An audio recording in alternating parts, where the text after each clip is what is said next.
Beaucoup de l'itinérance adulte vient encore de personnes qui ont été itinérantes dans leur jeunesse.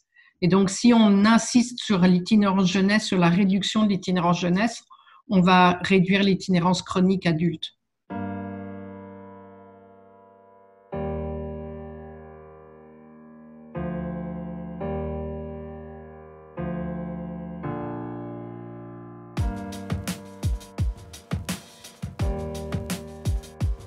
Moi, ça va bientôt faire 24 ans que je travaille dans le milieu de l'itinérance dans la rue et l'itinérance invisible est devenue une réalité de plus en plus grande au fil des années, notamment en lien avec la répression policière et toute la question de l'occupation de l'espace public, qui est beaucoup moins possible aujourd'hui qu'avant.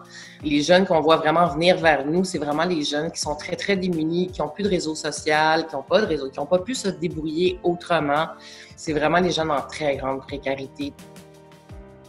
Il faut y aller avec les exemples des jeunes de 12 à 17 ans. Un jeune qui décide de partir en fugue, le moment de sa fugue, vit une sorte d'itinérance parce qu'il n'y a plus de toi pour l'instant. Oui, c'est facile de dire « retourne chez vous, t'inquiètes tes parents, non », mais tu sais, souvent, il faut aller plus loin puis se dire « s'il est parti, c'est pour une raison ».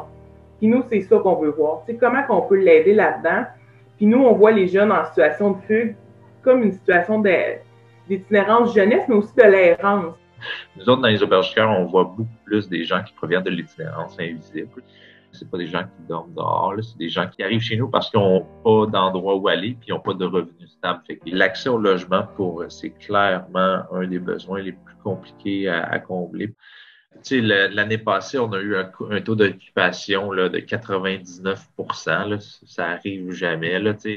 On voit aussi plus de jeunes qui arrivent en première fois en épisode d'itinérance depuis le déconfinement.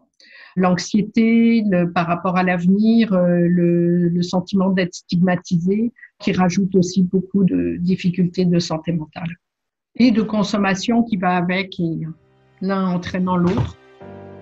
Il y a aussi beaucoup de parcours empreints de situations de violence chez les jeunes. Ce qui est assez marquant, pour moi en tout cas, c'est une absence de solution et une absence de solidarité sociale et familiale autour d'eux.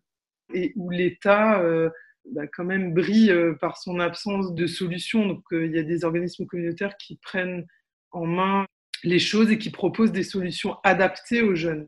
En plus, la réalité des jeunes en situation d'itinérance ou à risque d'être en situation d'itinérance est très différente parce qu'ils ne s'identifient pas à ça, ils ne se voient pas comme itinérants, ils se voient comme des gens qui, à la limite, des survivants, des guerriers qui vivent une situation difficile puis qui ont la débrouillardise de réussir à vivre un peu dans la rue, à trouver des ressources financières avec les moyens du bord.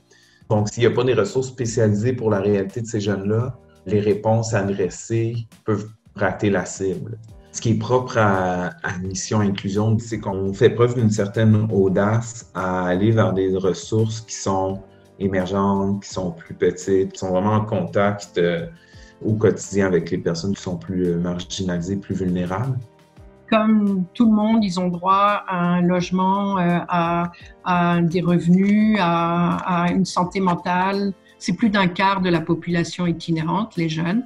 Donc, c'est important de s'en occuper.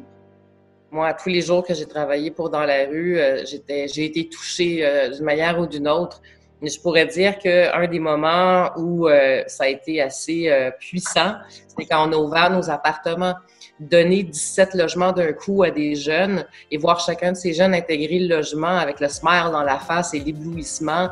Donc ça a été un des très beaux moments que j'ai pu vivre Dans la rue. Donc, on se rend compte du chemin qu'ils peuvent parcourir en fait en restant dans des logements. Ça donne un lieu de stabilisation incroyable.